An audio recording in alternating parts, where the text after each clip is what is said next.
ngi jégalu ci simili yi nga xamante ne jël nañ ko ci émission bi ci lu toll ci fukki simili daanaka tardé nañ ko di jégalu bu baax a baax di leen nuyu ci seen émission Omnisport ci dimanche bi tey ñu war a waxtaanee lu yaatu comme ni ñu koy defee lu jëm ci football basketball wala yeneen actualité yi nga xamante ne moo xew bokk na ci Coupe d'Afrique soxna yi nga xamante ne ñu ngi koy amal fale ca Maroc Sénégal xam ngeen ni premier match am da koo gagné ñaari bal ci dara seen diggante ak Ouganda daañu waxtaanee itam lu jëm ci tournoi boobu waaye itam ci ay coppite yi nga xamante ne CAF jël na ko di confédération africaine de football ngir Coupe d'Afrique bi ñu waroon amal ci weeru li nga xamante ne mooy juin juillet fale ca Côte d'Ivoire dafay amaat waaye janvier février lay doon ci atum 2024 daañu waxtaanee Ligue sénégalaise football professionnel ak saison bi nga xamante ne moom la ñu génn waaye tam ci yenn coppite yoo xamante ne war nañ ko xaarandi ci saison yi ñu jëm leneen lu ñu war a mën a waxtaanee mooy seen projet d'une ligue à 16 clubs boo xam lu baax la wala lu baaxul ci yan anam lañ koy amalee ci yan conditions ci yooyu yëpp basket itam daañu ko waxtaanee ci njeexintalu émission bi surtout camp de basket giving back bi nga xamante ne Ndeye Koumba Niang di international sénégalaise amal na ko fale ca Thiès di liggéey bu am solo boo xamante ne gis nañ ko ci daañu waxtaanee loolu yëpp ci suñu émission ak Abdoulaye Gueye mu nekk administrateur à la Ligue sénégalaise de football professionnel nekk itam vice-président ñu ngi lay nuyu Abdoulaye. Merci beaucoup Sékou merci yaa ngi may permettre de me retrouver sama benn partenaire Salif que j'apprécie beaucoup et que je félicite au passage pour sa cooptation au niveau de ban kii la encore. jury CAF ñoom ñooy tànn les meilleurs voilà. Ballon d'or et j'espère que day tànn le meilleur. le meilleur bon xam naa ne moom je le connais je sais que le. Non mais ça va pas l'empêcher de tirer sur la ligue. Ah ben très bien. S'il le faut Salif am mbégte encore retrouver le bien. Voilà c'est ça. maa ngi lay remercier ci invitation bi di kontaan trop di rencontrer Ablaye Gueye parce que ce sport sénégalais il faut le dire c'est pas évident d'avoir des gens qui occupent de très hautes fonctions au niveau de l'administration sénégalaise ñu intéressé ce sport c'est bien je pense que sport pour mu développer dañu soxla ay ressources humaines yu mel ni Ablaye Gueye c'est pas parce qu'il est là que je le dis et il faut rappeler aussi c'est un des dirigeants du Stade de Mbour qui est revenu vice-président du Stade de Mbour c'est bien je pense que oui on va parler de ça effectivement am na benn xalaat bu gars yi émettre par rapport à Ligue 1 et Ligue bi daan na dem 16 clubs bu baax nga xam ne ay bon responsable la bon nañu wax moom xalaatam déjà personnellement avant nga peut-être xalaatu ligue bi mais xalaat personnellement c'est bien de savoir ça surtout côté administration bi est-ce que pare nañu aussi ci côté boobu noonu daañu waxtaanee itam moom Salif Diallo parce que dañ koo coté ci CAF Awards yi mu bokk ci ñi nga xamante ne ñooy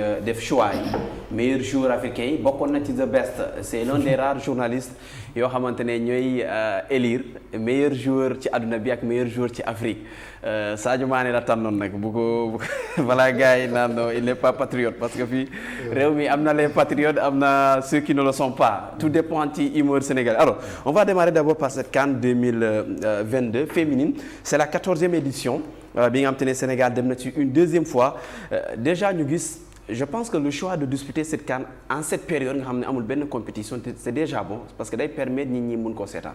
waaw Afrique waaw actuellement waaw pratiquement moom rek moo am parce que européen tam dañuy def seen phase finale euro bi ainsi de suite non c'est vrai bon je pense que effectivement dafa baax ñu organiser été parce que vacances la dëkku Maroc ku ko xam ku fa mës a dem moo xam ne dëkk tourisme la donc waxuma la sax africains yi ak africaines yu fa nekk mais gan yi ñëw Maroc yëpp dañuy ñëw seetaan football féminin bon ñun des na quand même ñu ngi dafay jéego mais football féminin taxul développé noonu comme yeneen dëkk yi mais juste nañ marocain par exemple ñu ngi fay def xaalis bu bëri ñu ngi jël seen ay binational ñu ngi am sax seen entraîneur bi ancien entraîneur Lyon la ku wax Lyon si football féminin dans le monde da ngay xam ne vraiment si équipe bi gën a mag si monde bi la bokk donc Ronald Pedros la ñu jël moom mooy seen entraîneur manager général donc vraiment c'est bien pour image football féminin africain c'est bien que ñu dem si dëkk boo xam ne tam am na infrastructure yu baax parce que soo génnee Afrique du Sud Maroc moo ëpp infrastructure si continent bi donc c'est bien et puis boo xoolee bu baax bon année bi dafa fekk ne ñu am ay joueuses yu baax africaines yu baax yoo xam ne ñu ngi à l'extérieur que ça soit Gatlana la sud-africaine moo xam ne muy Atlético Ronaldo. que ça soit la Nigériane là j'oublie un peu son nom koo xam ne Barcelone nag moo nekk. co-meilleure buteuse kii nu mu tudd Liga. ensuite nga jël celle la Nigériane la Adjara. boo xam ne mu ngi Inter de Milan. ñun sax am nañu ay expatriés donc football mu ngi dafay jéego. c'est bien mu am tribune bi quoi tribune bu mag bi bu mel ni Coupe d'Afrique quoi. tout à fait et le Sénégal y participe. mu nekk suñu ñaareel bi yoon mais ce qui a apprécié c'est justement temps de préparation bi nga xamante ne équipe bi am na ko. parce que d'habitude duñ ko kii on a vu que l'équipe est allée au Cameroun jouer fa ñaari match contre la deuxième meilleure équipe africaine muy Cameroun ñëwaat jouer Sénégal demaat jouer Tunisie tout ça une préparation qui a aujourd'hui apporté ses fruits parce qu'un premier match première victoire 2 buts ne pas encaissés. Oui, tout à fait. Je pense que c'est tout à l'honneur de la fédération et de l'encadrement parce qu'aujourd'hui il faut savoir que dynamique bi am actuellement c'est vraiment de faire la promotion du football féminin. D'ailleurs la FIFA a mis beaucoup d'argent sur ça. La FIFA a mis beaucoup d'argent sur le football féminin et heureusement Sénégal ñu ngi ci dynamique boobu aujourd'hui ñun clubu Ligue 1 et clubu Ligue 2 yëpp ñu ngi jéem a def ba am club féminin. Parce que c'est important aussi de faire cette promotion-là et d'autant que ça ñu ngi koy gis léegi nii le Sénégal est aujourd'hui on surfe sur la victoire toujours. Aujourd'hui Sénégal fu mu dem ci n'importe quel kii dañ koy xaar. Donc c'est très bien que les gens y mettent des moyens et que le football professionnel développe au Sénégal. Je pense que c'est une bonne chose et ça ne va pas s'arrêter parce que je pense que les binationales vont venir. Tout à fait. Parce qu'il y a un intérêt certain à ce qu'elles viennent jouer pour leur pays d'origine, le Sénégal. Et je pense que dina tax football bi gën a avancer. En tout cas bu ñu amee résultats yi ñu commencé nii déjà lu baax la. yàlla na continuer nii te gëm naa ne boo xoolee li ñu def contre Cameroun. am nañ chance war nañ mën a sori ci compétition bi mën na bañ a mel ni compétition yi bi ñu demoon ba le passé. Je pense que c'est important et il faut féliciter la fédération ci vraiment aujourd'hui li am loolu nag li ko waral nga baal ma wax ci tuuti c'est d'abord les infrastructures. moo tax c'est important d'avoir les infrastructures de bonnes infrastructures parce que loolu moo ko permettre les centres qui sont là où on peut les héberger pendant un bon bout de temps sans avoir à kii c'est important et pour ça il faut féliciter vraiment la fédération ci liggéey boobu daal. Une victoire d'entrée Salif suñu prochain adversaire c'est le Burkina mais déjà c'est bien de finir premier après une journée quoi. mais c'est non seulement victoire historique la. xam nga bii mooy suñu ñaareel yoon ñu dem Coupe d'Afrique. et puis premier yoon bi ñetti match lañ defoon ñu dóor ñu ñetti yoon. 1-0 1-0 contre RDC ak Afrique du Sud. Guinée équatoriale dóor ñu 5-0. c'était en 2012 bii mooy victoire historique. Non seulement victoire historique mais c'est la première fois sax ñuy dugal but phase finale CAN. donc Eva Neymar Diakhaté. Donc elle est entrée dans l'histoire du football féminin sénégalais parce que moom moo njëkk a dugal but donc c'est bien c'est vrai Ablaye lu mu wax mooy dëgg auparavant du fu ñu doon footballé sax football féminin problème la woon man maay doon waxtaan ak benn grand bu tudd Campu Korea bon pionnier la si football féminin parce que ñaari nit la woon fii dem si yàlla Elliot Khouma boo xam ne moo créé un peu football féminin Sénégal ak Campu Korea boo xam ne mu ngi kii mu ngi les Dorades de Mbour ñoom ñoo commencé dans les années 70 77 c'est pas pour rien Dorades exactement Ngenaar Ndiaye Mama Diop ñoom ñëpp foofu la ñu jaaree quoi donc c'est ça donc aujourd'hui effectivement le fait que ñu am ay infrastructures centre technique Jules Bocandé ak académie kii centre bu Youssoufa Ndiaye xale yi toute l'année et puis l'avantage c'est ne par rapport à 2012 équipe bi elle est championne de la zone 2 dañ koy fàtte une fois dañu gagné woon Mali te Mali 2018 moo nekkoon demi-finaliste CAN dañ koy fàtte ensuite yaa doon wax léegi nii Cameroun mais Cameroun ku dem Cameroun nga def 2-2 foofu nga mën ko score après mu lay dóor mu ñëw woo sac bi fees mu lay gagner 1-0 rek nga xam ne y a quelque chose qui est en train de changer dans le football féminin sénégalais effectivement il faut reconnaître ça la fédération c'est vrai naam FIFA mu ngi joxe xaalis bu bëri CAF mu ngi joxe xaalis bu bëri mais fédération aussi mu ngi def liggéey bu baax parce que je sais que tous les clubs féminins du ñu fay par exemple seen transport loolu baax na day permettre ñu koy gën a bi justement tous les clubs tey boo xoolee ñi nga xamante ne ne ñoo yore football féminin bi c'est des clubs yoo xam te ne amuñu des équipes masculines yoo xam te ñoo nekk ci élite bi USPA nga jël Dorade sauf Dakar Sacré-Cœur ak bien sûr Casa Sport mi nga xam te ne yegg nañu ren tey aussi c'est foo xam te ne dañ fa pêcher un peu et pourtant il est dit que un club doit avoir quand même une équipe féminine. Non, c'était pas obligatoire. Ouais, mais il est ci ligue il est dit cela veut dire mais que actuellement on va vers ça. Nous en tout cas on veut tendre vers ça parce qu'aujourd'hui aussi dans le développement du football il faut savoir que je pense le football féminin va de plus en plus occuper un rôle important. Donc mieux vaut ñu anticiper ci loolu préparer équipe yi à ce que ñu am. parce que léegi attention kii lu mu la wax dëgg la ne. pour bokk ci Ligue des champions.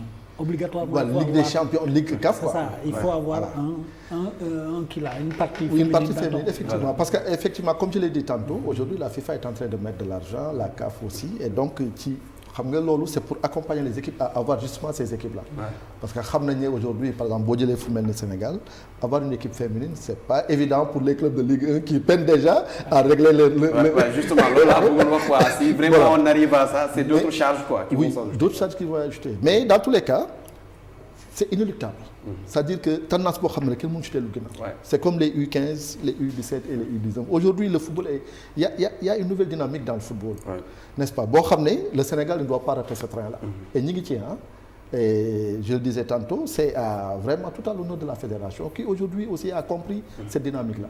war ci dugg nag aider accompagner les clubs professionnels les clubs de Ligue 1 et Ligue 2 yi nga xam ne ñoo ñu war a représenter ci parce que effectivement comme ni ñu ko waxee.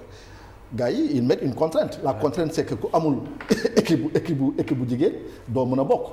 Donc contrainte boobu day obligé nit ñi ñu am équipe bu jigéen. Tout à fait. Alors donc je pense que aujourd'hui il faut accompagner les équipes à ce qu'elles aient cette équipe féminine là qui leur permettrait demain ku ci qualifier nga mën a dem. Dans tous les cas c'est inéluctable. Aujourd'hui les gens sont obligés de s'orienter dans cette direction. Et à féliciter quand même ces clubs-là Sirène, Dorade, AFA, USPA, voilà, Dakar Sacré-Cœur, Casa Sport aussi mi nga xam te ne mi ngi ñëw et d'autres clubs yi nga xam te ne ñoo nekk feneen. Alors Salif balaa ngay jox Salif nga may ma aussi foofu ma wax ci parce qu'il a parlé de Thiampou Correa mais Thiampou ñun ñu dëkk ak moom Mbour xam nañu li mu daj ci Dorade. C'est-à-dire que vraiment il a passé pratiquement la majeure partie de sa vie à encadrer des jeunes Dorade fi mu nekk nii mais am na ñoo xam ne Ngañaar je l'ai regardé une fois jouer au stade de Mbour ci suuf si mais elle avait fait un tir de 45 mètres ma daf ma jaaxal dama ne lii mais Thiampou daal il est à féliciter ak Elliott pour moi je pense que daal tuddee nañ ko benn tournoi sax à Thiès je crois et vraiment pour lui rendre hommage et c'est important ñooñu nga xam ne c'est les pionniers parce que c'est pas facile c'est très difficile c'est un formateur en tout cas tey joueurs yi nekk championnat ñi bëri ñi nekk équipe nationale d'ailleurs ñi bëri jaar nañ ci loxoom le Sénégal aujourd'hui maa ngi déglu benn interview Awa Diakhaté Neymar comme ni ñu koy woowee numéro 10 au Sénégal en tout cas les numéros 10 au Sénégal ça va pour le moment alors elle parlait de l'ambition du Sénégal c'est minimum jouer la demi-finale est-ce que après ce qu'on a vu sur ce match-là ak Burkina bi ñu seetaan ak Mali parce que il faut faire la comparaison entre l'opposition entre ñaari adversaires du Sénégal Burkina la ñu war a am mardi est-ce que am nañu chance yooyu. xam nga un match ne ressemble jamais à un autre. Et puis bon il faut aller étape par étape. Tout à fait. Xam nga Burkina n'était pas mauvais contre le Maroc. Maroc sonn premier match la Marocain amoon nañu pression aussi. Donc on ne sait pas ce qui va advenir mais déjà il faut aller au second tour. D'abord bokk ci quart de finale yi ça veut dire deux premières équipes ci poule bi. wala nekk bokk ci c'est ça parce que ku dem demi-finale di nga dem coupe du monde. Coupe du monde Sénégal su ko demee. kii bi jàng bi day gën a kii quoi day gën a yomb day gën a baax si ñun parce que joueurs yi dañuy gën a mu tudd progresser donc objectif bi loolu ça va faire leur promotion aussi. Exactement mais est-ce que on a les moyens on sait pas parce que man daal kii bi nu mu tudd baromètre bi d'abord Mali la Mali bu ñu éliminé parce que Mali était 4e à la CAN 2018 au Ghana nga jógee foofu nga dóor Mali boobu 3-0 si finale il faut ku xam rivalité entre Mali et Sénégal ci football nga dóor équipe boobu 3-0 ensuite nga jóge ci noonu nga dem Cameroun nga def lii tey tam nga confirmer parce que Ouganda c'est pas seulement dafa qualifié c'est vrai que depuis 20 ans demul Coupe d'Afrique mais moo nekk championne CECAFA et puis xam nga anglophone yi ñoo gën a fonk football féminin que ñun francophone yi donc c'est un football soo leen gisee ñuy football te nga xam ne ñi mën nañu football donc Sénégal a fait aujourd'hui un bon résultat maintenant on va aller match par match objectif bi d'abord quart de finale léegi soo amee match nul sax contre Burkina tu es sûr d'aller en quart de finale après maintenant quart de finale le match à élimination directe c'est le match de coupe xam naa su après le match là les gens vont réfléchir à 2 fois avant de rencontrer le Sénégal et puis il faut craindre personne il faut respecter tous les adversaires mais amul ragal. Alors à féliciter le staff technique des Lions ak Mame Moussa ak coach Soukey def nañu liggéey bu am solo en tout cas la suite c'est mardi contre le Burkina Sénégal boobu lay joué ci Maroc boobee am na tey réunion comité exécutif de la confédération africaine de football ci ay décision bokk na ci la Coupe d'Afrique des Nations boo xam te ne ci juin ak juillet lañ ko waroon amal fale ca Côte d'Ivoire yóbbu nañ ko ba janvier février 2024 ba tey fale ca Côte d'Ivoire bon d'abord Saliou c'est un train qui arrive à l'heure. Bon parce que en fait depuis que la CAF ñu wax ne il faut ñu andi coupe bi juin juillet comme toutes les autres confédérations mais Afrique ñëpp xam nañ ne pour la plupart du temps am na ay dëkk yoo xam ne mën nañu organiser CAN en juin juillet mais la majorité des pays africains mooy moment taw te taw àndul ak football ko c'est pas possible amuñu infrastructure yooyu donc janvier ak février parce que ayatu mun nga ko wax lu nekk mun nga ko accuser dictateur mais demoon na ba obliger les clubs européens et les autres instances continentales ko mu nekk UEFA FIFA ak CONMEBOL ne suñu CAN moom janvier ak février lañ koy jouer ñëpp d'accord nañ si gars yi dañuy wax rek mais ñëpp d'accord nañ si mais après président Amath ñëw mu ne non léegi nañ ko def juin juillet ñu augmenter de 16 à 24 moo xaw a andi dérégulation boobu mais parce que Côte d'Ivoire juin mais récemment on a vu des inondations Sénégal sax juin Sénégal du taw noonu mais juin mënoo fi football mënoo fi def CAN donc décision bii lañ doon xaar quoi ñu changé heureusement léegi jël nañ ko y a au moins am nañu combien plus de un an quoi environ un an plus, voilà c'est ça donc bon baax na quoi c'est une décision à prendre dafay métti c'est vrai parce que compétition bu mag dafay am agenda date yu leer pour confirmer les comment on l'appelle les sponsors et consorts les télévisions mais Afrique daal CAN bu neex daal janvier février. Ouais, finalement ils ont plus d'un an parce que tey là 2024 quand même des na mais aussi mun na am impact surtout ci yenn joueurs yi nga xam te ne par exemple au Sénégal on a des trentenaires yoo xam te ne on avait envie de les voir défendre le trophée bi nga xam te moom la ñu gagné mais 2024 est-ce que bëriwul ci ñoom. même bu doon 2023 aussi c'était pas évident waaye li mu bëgg wax daal mooy ne CAF bu ñu amee problème ñoom actuellement l'un de leurs problèmes c'est de pouvoir fixer les calendriers.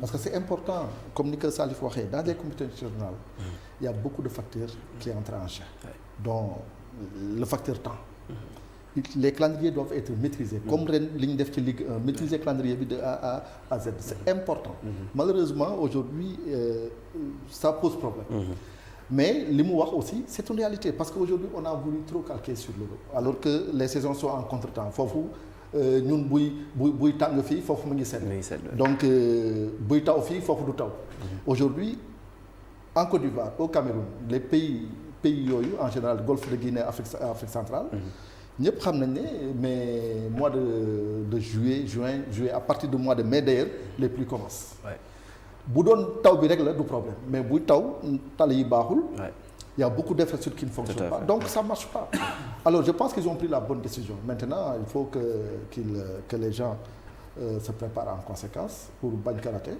et je pense que en tout cas le Sénégal aujourd'hui je pense est assez aguerri pour pouvoir préparer les compétitions de manière adéquate. Bon est-ce que c'est pas ils n'ont pas voulu jouer un peu au héros de pouvoir comme quoi ñoom ñoo gérer mbir mi mais on savait tous que c'est pas possible d'organiser une CAN en cette période est-ce que finalement du ñu mën a xool nan la ñuy valser date yi wala il faut forcément revenir à mën nañu wax ni à la période d'antan mooy durant janvier février forcément di fa jouer.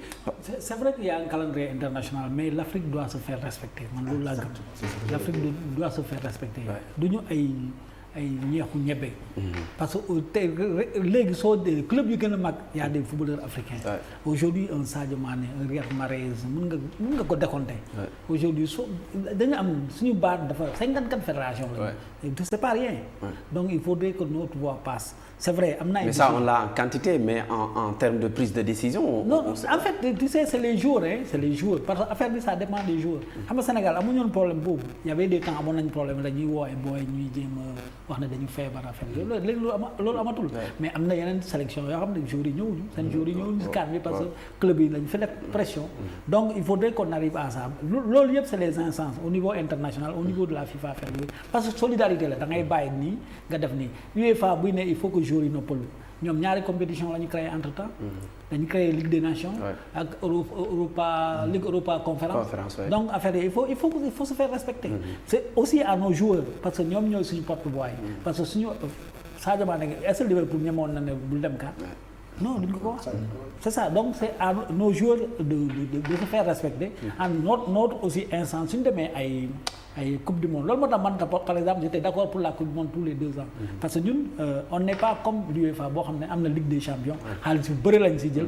mun nañ développer seen football ñun amuñu loolu. ñun léeg-léeg bon parfois les gens respectent na suñu fédération yi boo xoolee bu baax FIFA la ñuy gën a respecter CAF parce que FIFA moo leen jox. kii koom-koom. donc c'est aussi simple que ça. c'est l'Afrique nos dirigeants africains doivent se faire respecter bu ñu dem si instance yi pour jël seen per jëm ñëwaat dañuy défendre le football africain nos joueurs aussi suñu j'ai bien aimé par exemple Vieira qui est bon il est d'origine sénégalaise c'est un Français. Quand la Coupe d'Afrique quand la libération des joueurs de Crystal Palace s'est posée bu leen yabaatee. ñëpp xamoon nañ ne depuis ñu doon dem gars yi ñii dañu war a dem Coupe d'Afrique. donc il faudrait aller voir ce qui se passe là-bas respecter la décision des gens. je pense que c'est ça si Vieira est capable de défendre comme ça les Africains et le football africain pourquoi pas nos joueurs et nos dirigeants. c'est aussi simple. Et justement est-ce que il n'est pas temps également à la CAF d'essayer de trouver cette indépendance bi koy may à ce que de prise de décision bu jotee comme mu mun koo jël j'ai l'impression que on dépend souvent de la FIFA mi nga xam te ne peut-être ça lu mu am CAF lu mu am Afrique 54 fédérations mënu ko am UEFA mënu ko am ci yeneen zone. UEFA 55. oui UEFA 55. mais li Salif wax la c'est-à-dire aujourd'hui c'est à la CAF de se faire respecter mais par la CAF en fait c'est au pays.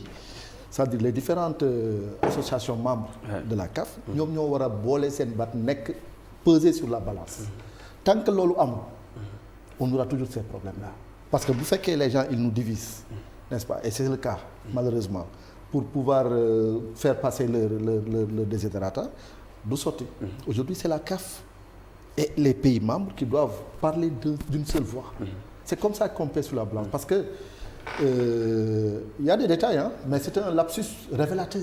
Quand Klopp a parlé de petits tournois en Afrique tu vois c'est des lapsus mais révélateurs de cet état d'esprit. Klopp Jürgen Klopp waaw bu mu koy wax bi mu koy wax waaw c'est un lapsus xam naa ne il a regretté après. mais en fait il faut que bon en fait c'est ton avis je respecte. oui c'est pas ni ñu ko après ni ñu ko transféré du loolu la bëggoon wax exactement. mais c'est vrai bon c'est de la xam nga on dit traditore tractore. ok traduire c'est trahir. oui parce que les gens lu mu waxoon bon il n'a pas voulu dire que dévaloriser un peu le truc c'est bon c'est comme ça que j'ai compris quoi. oui bon, c'est possible. c'est ça. mais xam nga pour moi justement. après il l'a dit au mauvais moment quoi. exactement.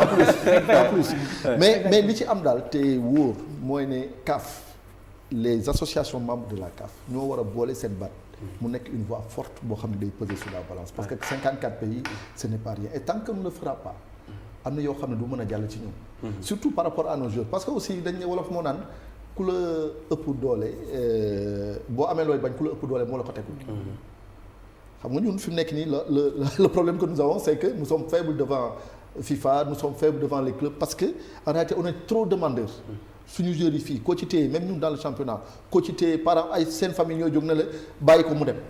et c'est parce que gisuñu yaakaar bi fii aussi. est-ce que c'est non, pas c'est pour dire autre chose c'est pour dire autre chose c'est pour dire que en fait amuñu doole boo xam ne peut-être mën nañu résister ci yenn tentation Aujourd'hui, il y a des joueurs, comme il l'a dit, qui préféreraient rester en club parce qu'ils gagnent beaucoup plus d'argent que de venir en équipe nationale avec des problèmes.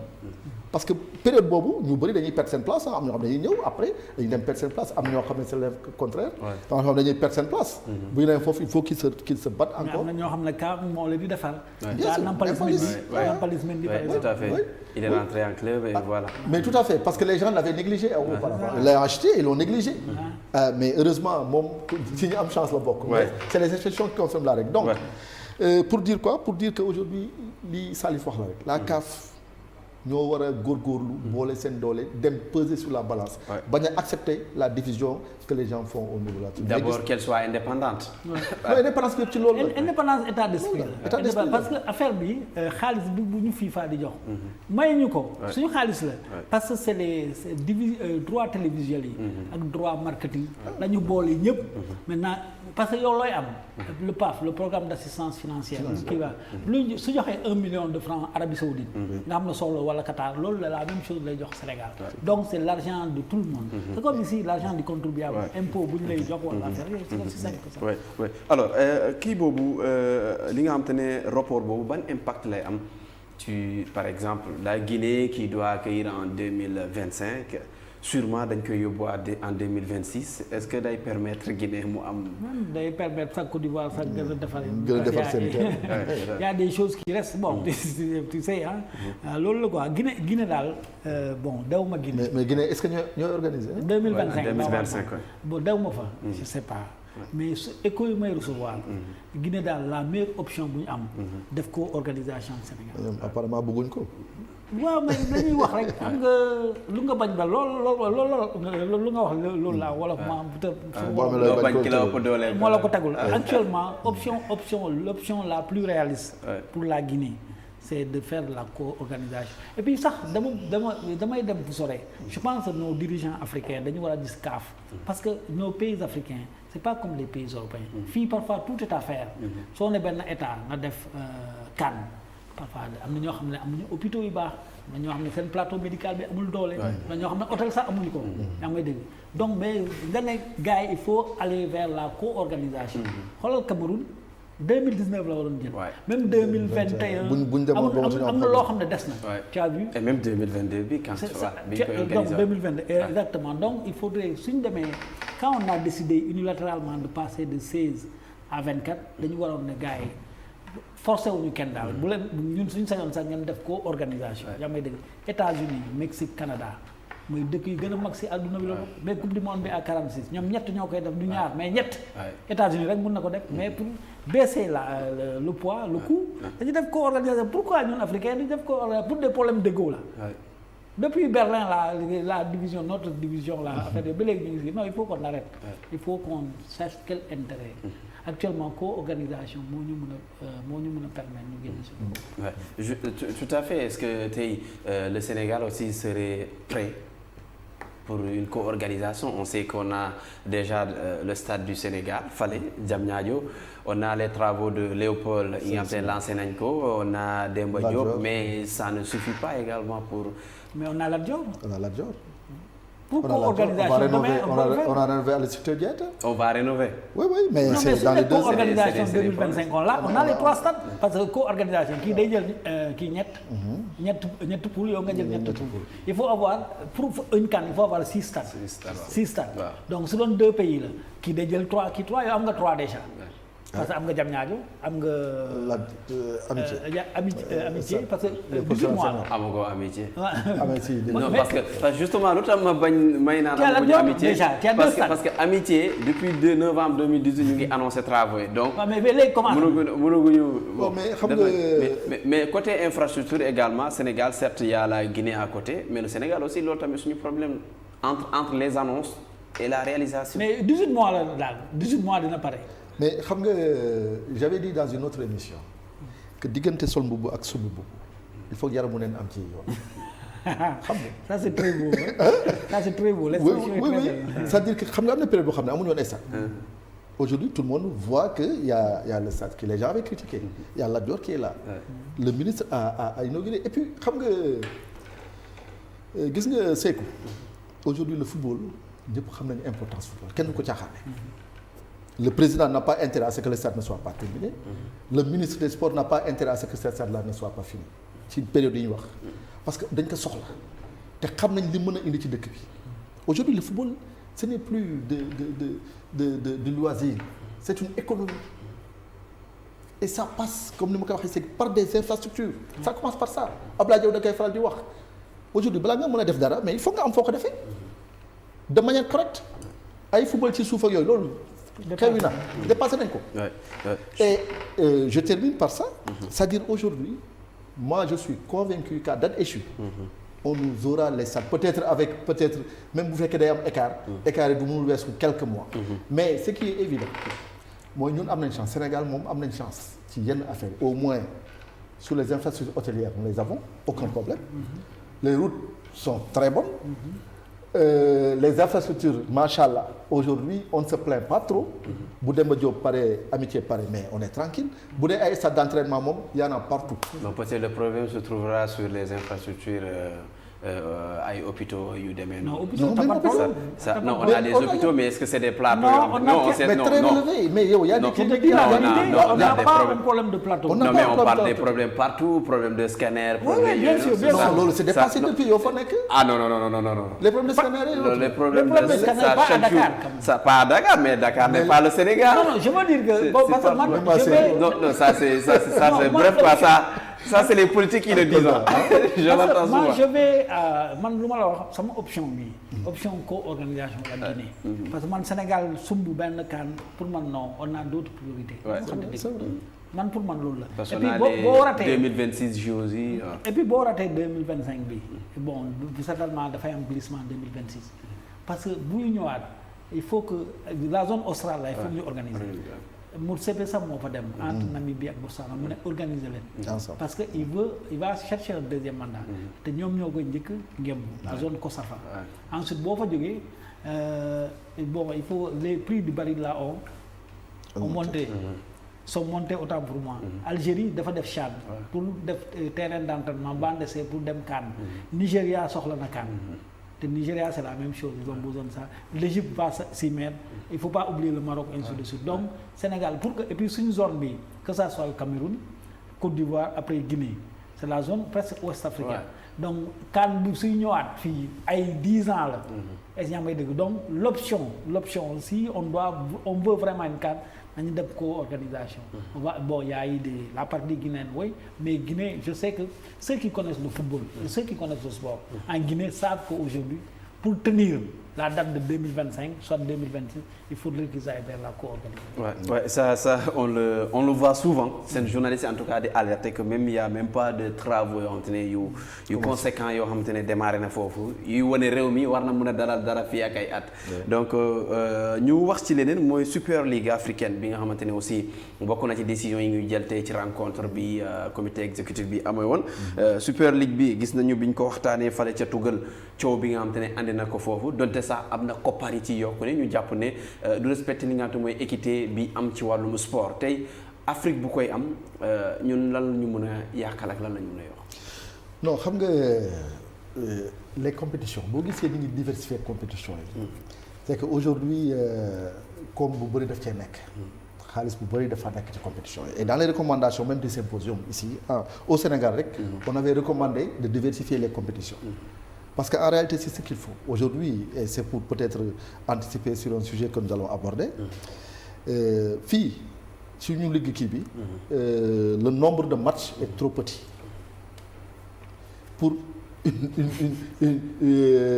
pour Ligue 1 bi. Donc mais en dehors de ça c'est-à-dire pour parler ci li ngay wax noonu directement c'est-à-dire que je pense que c'est nécessaire pour ñu yokk compétition yi. Il faut diversifier les compétitions. Mais pour permettre aux fédérations, aux clubs de gagner plus d'argent. Nous, en Afrique, on en a besoin. Plus qu'en Europe. Parce qu'en Europe, les joueurs déjà sont surchargés de matchs, surtout il y a une équipe. En Afrique, on n'a pas ça. On n'a que la Ligue des Champions c'est très compliqué. On a des 3 matchs d'un temps. Donc, on a besoin de ces compétitions-là. On a besoin de diversifier ces compétitions.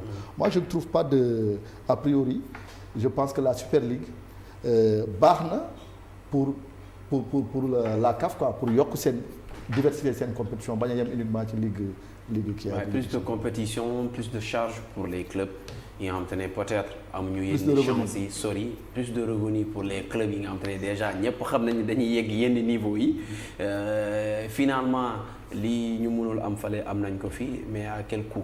man dama bëgg am précision d'abord parce que bon ils ont voulu lancer ça est-ce que ça va être ligue fermée parce que loolu moo tax en Europe il y a eu des problèmes parce que comme genre NBA man je suis opposé aux ligues fermées parce que sport daal kii la quoi am tudd résultat la da ngay def résultat sur le terrain ni kii mais pas ton histoire histoire c'est important méritocratie mais merci c'est le terme moom laa doon méritocratie la maintenant je sais pas comment on va définir parce que lu xewoon effectivement en Europe les clubs traditionnels surtout les supporters ñoo ko njëkkoon bañ et puis ils ont parfaitement raison méritocratie la sport moom da ngay gagner championnat so mais ligue fermée pour que moi j'aime pas loolu moo tax NBA daal j'ai des problèmes parce que amul wàcc ñëpp dañuy jola après année prochaine affaire yooyu bon donc moi ça vraiment je suis pas là-dedans méritocratie dafa effectivement il a raison nos clubs sont faibles surtout ñun Sénégalais nos clubs sont faibles nos ligues sont faibles nos fédérations sont faibles loo xam ne mën na andi comme il faut regarder vraiment de très près ce qui se passe mais moi j'attends d'avoir des précisions damay xaar ba am précision exactement qu'est-ce que les gens ont derrière l'idée bu ñu am parce que août 2023 la ñu wax c'est déjà arrivé mais je pense que il y a une assemblée générale en août bu am Tanzanie dañuy gën a définir exactement ce qu'ils vont faire. J'espère que la Ligue sénégalaise de football professionnel ira en Tanzanie pour écouter ça parce que c'est extrêmement important. Cette super ligue là il faut tout faire pour que nos équipes soient présentes. Mais merci beaucoup d'ailleurs en passant je le remercie parce qu'il m'a mis en rapport avec les autorités tanzaniennes la ligue comme la fédération. C'est normal ku nekk waaw mais mu jàpp ci bu baax parce qu'on avait fait une mission de prospection au Cameroun ci CAN bi pour regarder comment fonctionnent les autres ligues discuter avec eux. On a vu au Cameroun comment ça fonctionne. On a vu ça parce que ça fait partie aussi des changements majeurs yi am ci ligue sénégalaise de football professionnel yoo xam ne du feeñ nit ñi gisuñ ko mais c'est un travail souterrain qui est en train de se faire avec l'ADPME qui nous a accompagnés dans ça. Je pense que Salif est à remercier parce qu'il a beaucoup contribué. Il nous a mis en rapport avec les études de la fédération qui ont été très enthousiasmés à rencontrer le Sénégal. Ils vont prendre tous vos jours. Hein. Parce que moi j'ai discuté avec eux. Il y a 5 ou 6 jours qu'ils veulent prendre. Mais ils ont ça va briller là-bas. À briller là-bas et puis continuer de faire des merveilles vraiment. Et puis c'est un ambassadeur hein. Ah c'est un ambassadeur. Un très bon ambassadeur. Mais xam nga ambassadeur fi mu nekk ambassadeur dafa intéressant parce que aujourd'hui quand on regarde le championnat tanzanien on se pose des questions waa ñii comment ils font. On voit des stades remplis à ras bord, des clubs extrêmement riches, mais ñun voilà des modèles yoo xam ne justement c'est de ça qu'on va parler comme ni ko coach camerounais bi di wax c'est de ça qu'il s'agit. On va parler du championnat national bi nga xam te ne jeex na on connaît qui a fait quoi durant cette saison en tout cas en ligue football professionnel Casa Sport qui fait le doublé et puis il y a yeneen club yi nga xam te ne wàcc na bokk na ci club bu sa benn ci sa dëkk mooy Mbour PC bon dinaa rappeler ni da ngeen a wàcc et puis il y a club beneen mooy Ndiambour bu Louga le bilan yow yaa nekk luy ko wàllum administration yaa administrateur ligue bi vice-président nga xëy na toog ngeen seen biir donte am na loo leen wax presse bi ngeen toogee seen biir lan ngeen ban xool gis ngeen am. waaw il faut avouer d'ailleurs que toogaguñ complètement waxtaan ci kii bi certes waxtaan nañ ci nii. Mais cette année je pense que il faut se féliciter de cette saison. Saison bi am ren. D'abord c'était une saison qui a été très bien encadrée dans le temps, n'est-ce pas? On a encadré parce que li ñu waxoon moom lañu respecté. On avait dit que le championnat commence le 20 novembre et se termine le 26 juin. Ça a été le cas. On a vu des matchs yoo xam ne gëj na fi am, des matchs avec des stades à guichet fermé. Même de Ligue 2. On a vu des matchs de très haut niveau, ay matchs yu neex. Et le football ne ment pas non plus, hein. La meilleure équipe a gagné.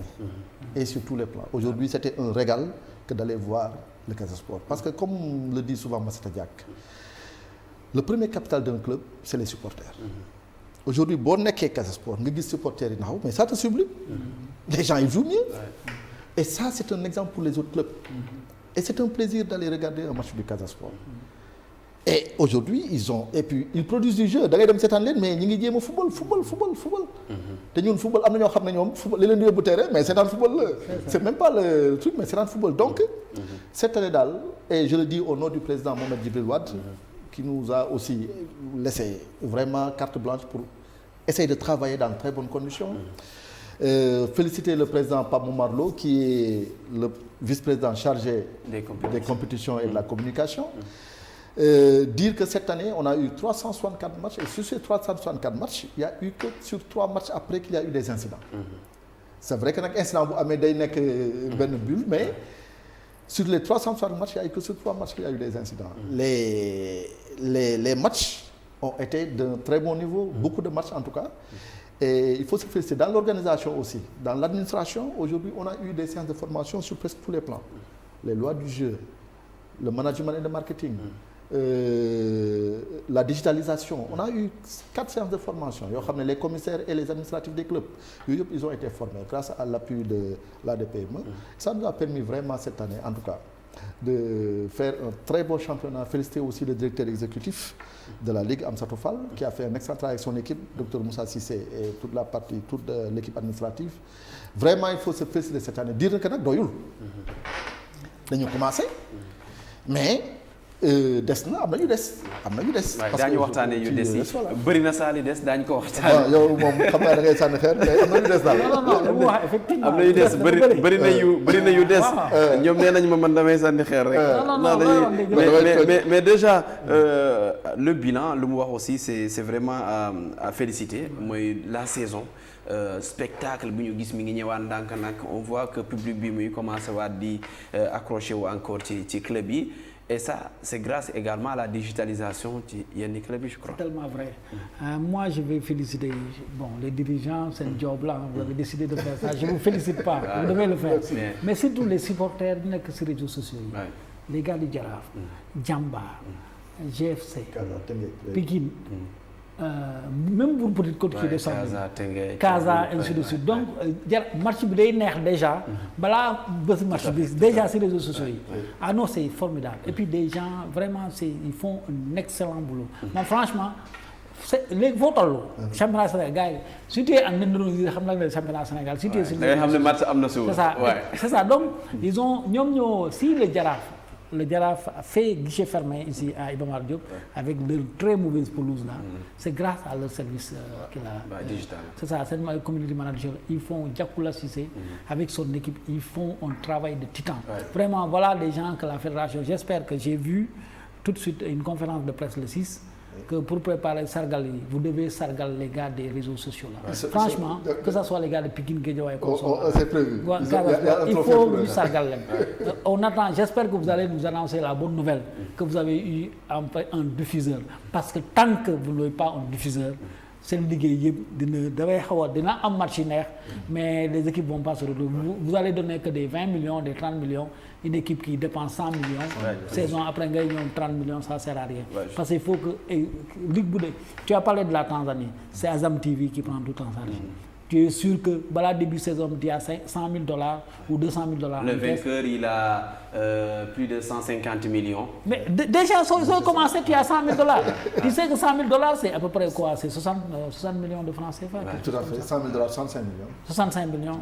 Donc tu as vu déjà tu as ça dans la poche, c'est pas la même chose avec un gars boo xam ne day ñëw ak 5 millions wala 6 millions. C'est pas la même chose. Donc puis il faut que diffuser pour que seen championnat bi gën a neex, c'est vrai. Cette année, il y a eu vraiment pas un léger mieux, vraiment un meilleur championnat, une belle tenue. Il y a eu quelques trucs là. Maintenant, il faut que ngeen arrête, il faut que ñu xoolaan si biir bët ñu waxante dëgg. Affaire xon bi mooy yàq suñu football. Gars yi nañu xon seen kër bu leen neexee. Mais terrain ku si jàpp ñu sanctionné la bu baax. Il faut pas se passer la pommade. Il faudrait que les dirigeants soient des responsables. On ne peut pas admettre certaines choses. On est champion d'Afrique. Champion d'Afrique du question titre bi rek même le comportement des dirigeants et des joueurs dafa nar a refléter ku ñu jàpp ngay xon si biir ngay andi affaire nañ la sanctionner bu baax bu yeboo sax ñu def la 15 matchs wala toute une saison doo ñëw seetaan match. Ouais, tout à fait on va revenir sur ça ce sont les points noirs yi nga xam te ne am na ci saison bi 3 je rappelle c'est d'abord Jaraaf Pikine il y a eu Casa Sport Douane et puis Casa Sport ak ki nga xamante ni moo di Agel de Mbour. waaw c'était quand même à Louga. Oui, justement à Louga way entre Ndiambour ak Jaraaf également donc 4 yoo xamante ne am na. Non, Agel bi c'est la Coupe du Sénégal. waaw Coupe du Sénégal bon voilà bon c'est le football sénégalais voilà mais beneen mbir d'abord déjà championnat bi jeex na on a vu que là le vainqueur il se retrouve avec 35 millions. ñu ngi gis ça a fait 35 millions en tout cas c'est dit partout yoo xam ne 35 millions. Est-ce que c'est 35 millions? Non, c'est 30 millions. officiellement c'est pas ça. Ils ont annoncé 35 millions, c'est 20 millions. Plus yi ma gis gars yi annoncé waat ko ça a fait 35 millions on a vu un truc là. C'est combien? Ah pour le Casa de Sport. championnat, le titre de champion. Non, le titre de manière officielle li ñu décidé woon en début d'année. Jusqu'à meilleure fortune nag parce que en fait c'est relatif parce qu'on attendait de l'argent boo xam ne jotaguñ ci mais li ñu jàppoon mooy ce qu'on avait l'année passée. Et Oui, l'année 20 passée waaw 20 millions plus. 20 millions dafa ndaw. Voilà. Non c'est vrai que dafa ndaw mais le président la première volonté du président Djibril Wade bi mu yéegee c'est de dire qu'il va porter comment s'appelle encore la prime de victoire du championnat à 50 millions. Mais c'est une intention. Aujourd'hui on est en train de travailler sur ça loolu laa doon wax sànq rek. Aujourd'hui nous sommes dans une dynamique boo xam ne mënagul feeñ comme li ñuy wax rek garab buy sax doo dégg bruit. C'est-à-dire aujourd'hui on va se fatiguer un peu tout petit peu les gens vont nous critiquer on l'accepte. mais avant ñu ñëw est-ce que Casa Sport jot nañu 20 millions yi. Non jotaguñ ko. Et vous devez déjà de l'argent des primes au club de 2016. 2017 oui. 2017. Génération Foot. Oui. Teungueth FC. Stade de Mbour. Teungueth FC. Stade de Mbour. Les vice-champions. Non ba mu nekkee la coupe qu'on avait gagnée la coupe de la Ligue. La coupe de la Ligue. Les vice-champions et tout ça. ba ci yegg fii c'est beaucoup d'argent le président avait promis que di ngeen ko fay ci at mi qu'est-ce qui s'est passé. Non dinañ ko fay sax ci at bi inchallah. C'est-à-dire que non la saison bi jeex na oui saison bi la waxoon est terminée mais at mi ak saison bi du benn non mais dafa ñëw ci saison bi la koy fay. voilà sama olof leerul. mais dafa ñëw daal di ko fay ci saison bi. waaw non xam nga foofu y a eu un petit malentendu parce que il fut un moment la fédération avait pris sur elle de payer de vous aider à payer. De nous aider à payer. C'est pas moom mooy responsable bi c'est de sa mais xam nga comme la à l'habitude de dire Maître Augustin Senghor rek le football sénégalais est une seule entité. Il y a pas un football professionnel, il y a pas deux footballs. C'est un seul football. Donc dañu war a jàppalante et la fédération moo jox ligue délégation de pouvoir. Alors donc la fédération en un moment avait pris sur elle de payer ces primes-là parce que xamoon nañ ne ligue bi amul xaalis. Bon entre temps il y a eu une légère amélioration. Et mu xaw a tag. Mais loolu mooy problème bi. Mais aujourd'hui je pense que les gens sont dans d'excellentes dispositions. Pour payer ces primes-là et je pense que ça va se faire sous peu. En tout cas la fédération est très liquide am nañu xaalis donc mën nañu fay. Bon si le cas échéant ce serait parce que là yéen a ngi yokkaat beneen boor encore ngeen bëgg a yokku club yi est-ce que pare nañu pour yokku club. waaw loolu nag mënuma ci joxe une position officielle mais man li ma jàpp mooy ñun pare nañu pour yokku club yi. Sénégal aujourd'hui la situation du football là dañu war a yokk depuis daaw. Pour man depuis daaw ndax lan non parce que les gens se rendent compte que peut-être ren daaw li amoon compétition yi amoon nag kii moo taxoon peut-être mënuñ ko def mais war nañ mën a passer à 16 clubs. Aujourd'hui d'abord est-ce que conditions yi mi ngi fi. Non les conditions sont là aujourd'hui par exemple boo jëlee ren la saison on l'a fait de novembre à juin. Aujourd'hui yokk 2 équipes li muy yokk ci calendrier bi bëriwul. Exemple da ngay dugg là on est juin da ngay dugg juillet 30 journées ngay am au lieu de 26. 30 journées au lieu de 26 c'est 4 journées supplémentaires. Et aujourd'hui vous savez on a fini le championnat là. On va malgré la CAN. Qui a pris 1 mois. Et on va aller on va peut-être reprendre au mois de septembre c'est le souhait que nous avons. N'est-ce pas, pour pouvoir s'aligner d'abord sur les standards internationaux. Mais aussi mën a gën a prévoir la saison qui va arriver. Mais da ngeen di yokk yeneen charge ci ay clubs yoo xam te ne déjà amuñu dara. Non xam nga loolu laa lay expliquer kii c'est-à-dire aujourd'hui nous ne sommes pas dans le misérabilisme bu nag club yi amul dara club yi ñi ngi malgré ñàkk boobu am na club yoo xam ne ñu ngi dund. les clubs kii mais. président yaa ngi dee de yow nekkoon nga président xam nga mbir mi ni muy demee. fu mu ne nii c'est l'administrateur de la ligue mooy wax. waaw sama wolof nag moom dégg nga moom. waaw xam naa l'administrateur ligue mooy wax mais xam nga ni les présidents de club ñu ngi bëgg a dee. parce que boo xam te ne boo gagné championnat 20 millions yooyu doo ko jot. xam nga loolu day jeex non loolu day jeex c'est-à-dire moom laa lay expliquer ça. non loolu moi je peux vous dire que. Saison bi li ñu sonn ci saison bi.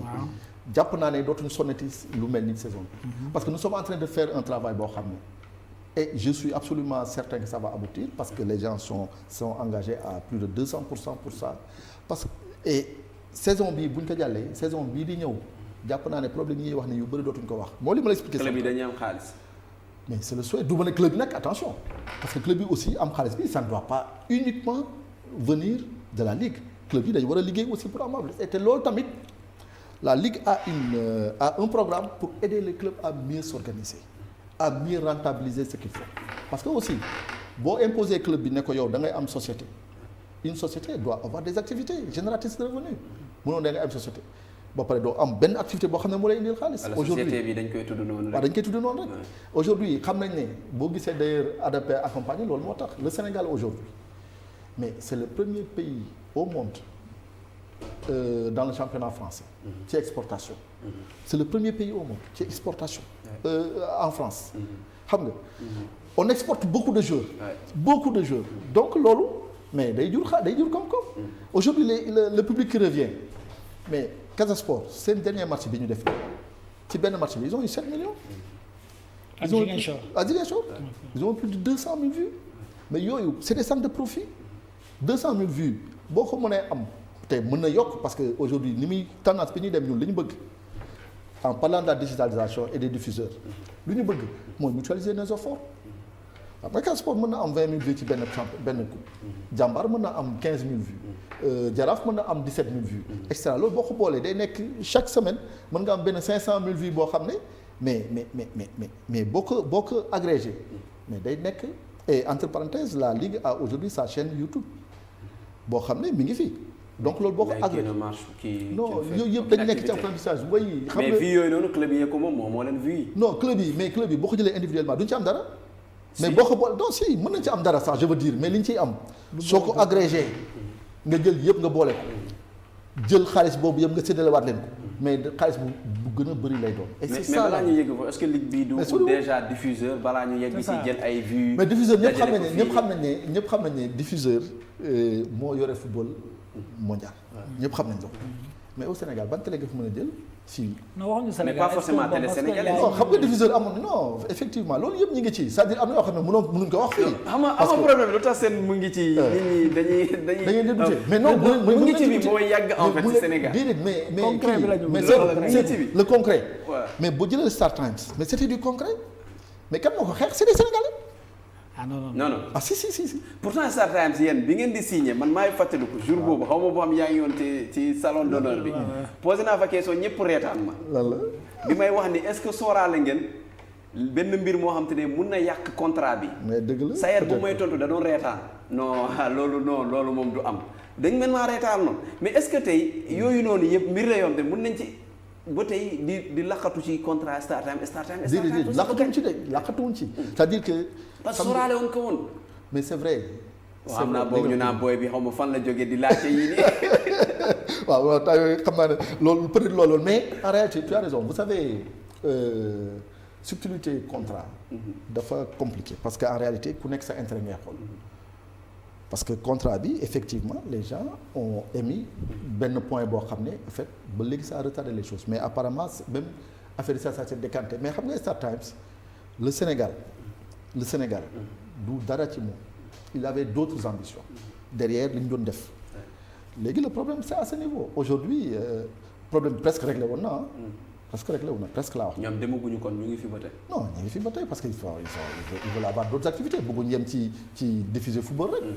bëgg nañu am yeneen activités. mais du loolu c'est-à-dire que aujourd'hui la Ligue est en train de faire un travail boo xam ne mais à terme ça va payer parce que le football c'est pas xaalisu football warul jógee rek ci diffuseur. football c'est le principal parce que mooy andi sponsor yi mooy andi partenaires yi. maa ngi ñëw c'est-à-dire xam nga Sénégal 10 ans rek la ñu defagum ci professionnalisme. ci 10 ans yooyu les gens se sont démerdés yaa ngi koy wax léegi président yi ñoo ci gën a dee.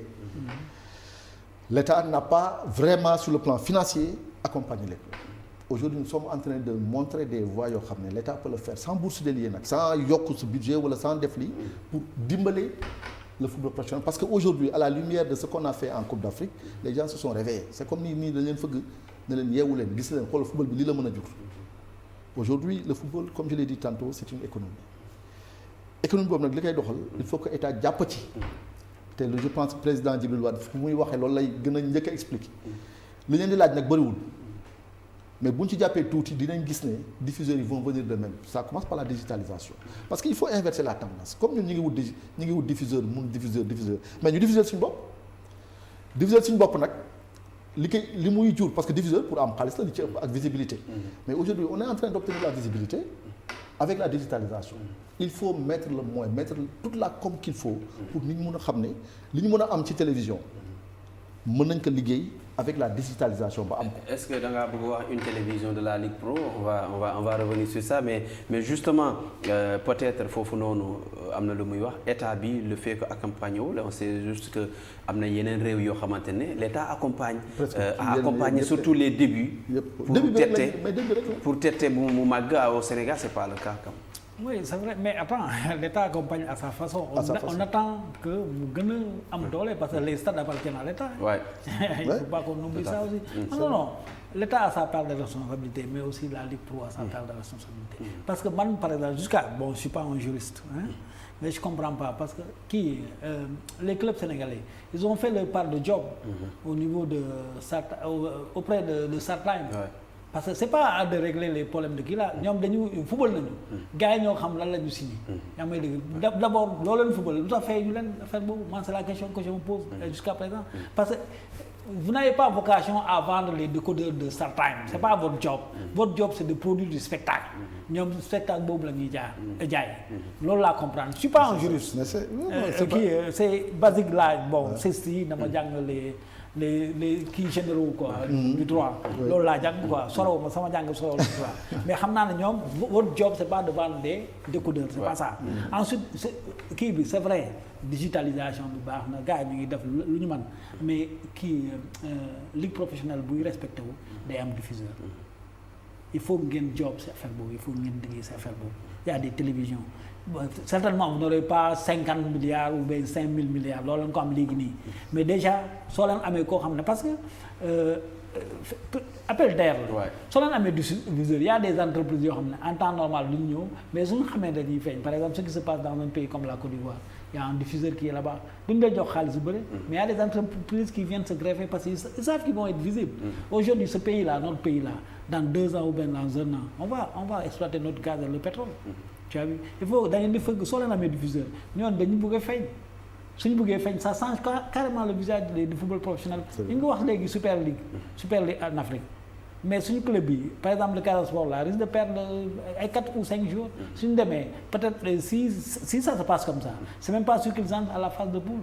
te cette année ça va être l'année du tamis pour la Super League africaine donc il faudrait que ñu am suñu représentants yi xaw a dëgër.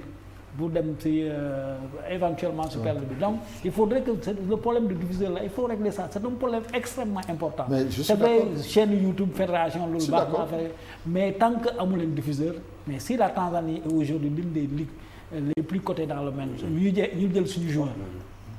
jël suñu joueur ñu mën a fay suñu joueurs yi.